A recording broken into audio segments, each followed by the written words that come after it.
বিভাজন বিভীষিকার স্মৃতি উদযাপন করা হচ্ছে। বিজেপি খোয়াই জেলা কার্যালয়ে এদিন এই দিবসটি উদযাপন করা হয়েছে দলীয় কর্মী এবং সমর্থকদের উপস্থিতিতে। অনুষ্ঠানে ছিলেন রাজ্যের মন্ত্রী বিকাশ দেববর্মা, বিজেপি রাজ্য নেতৃত্ব জওহরলাল সাহা, খোয়াই জেলা বিজেপির সভাপতি সমীর কুমার দাস সহ দলের অন্যান্য নেতৃত্ব। এদিন দেশভাগের সময় প্রাণ হারানো অসংখ্য মানুষ এবং বাস্তুচ্যুতদের প্রতি শ্রদ্ধা নিবেদন করা হয়। বক্তারা দেশভাগের করুণ ইতিহাস তুলে ধরে ভবিষ্যৎ প্রজন্মের কাছে সেই সময়ের কথা তুলে ধরেন। বক্তারা কি বলছেন শোনাবো। খোয়াই জেলা বিজেপি কমিটির উদ্যোগে বিভাজন বিভীষিকা স্মৃতি দিবস উদযাপন উপলক্ষে সমাবেশ করেছি। এই দিবস উদযাপনের উদ্দেশ্য হল যে ভারতবর্ষ আমরা জানি দ্বিখণ্ডিত হয়েছে দ্বিজাতি তত্ত্বের উপর ভিত্তি করে। এই দ্বিজাতি তত্ত্বের ভিত্তি করে যে বিভাজিত হয়েছে সেটা ছিল ব্রিটিশদের নীল নকশা।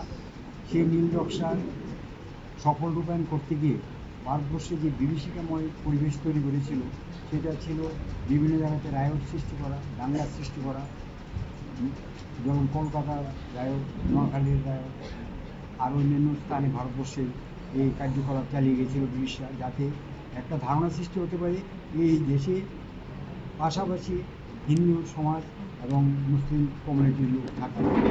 কাজে দেশকে ভাগ করতে হবে। সেই ভাগের পরিণতি কী হয়েছিল সেটা আজকে আমরা ভুলে গেছি।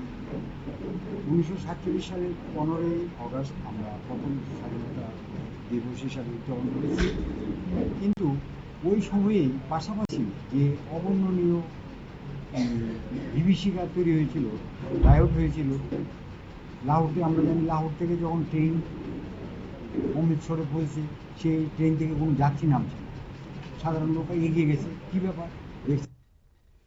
আপনারা শুনলেন, অর্থাৎ বক্তারা কিন্তু বিভাজনের সেই বেদনাদায়ক অধ্যায় থেকে শিক্ষা নিয়ে দেশের ঐক্য, সংহতি এবং সম্প্রীতি আরো সুদৃঢ় করার প্রয়োজন রয়েছে বলে তিনি তুলে ধরেন। দেশভাগের সময় ঘটে যাওয়া মর্মান্তিক ঘটনা এবং মানুষের দুর্ভোগের স্মৃতি স্মরণ করা হয় এদিনের এই অনুষ্ঠানের মধ্য দিয়ে। এই মুহূর্তের সংবাদ এ পর্যন্ত। আমাদের পরবর্তী নিউজ এবং আপডেট দেখার জন্য অবশ্যই চোখ রাখবেন শুধুমাত্র নিউজ ভ্যানগার্ডের পর্দায়। ধন্যবাদ।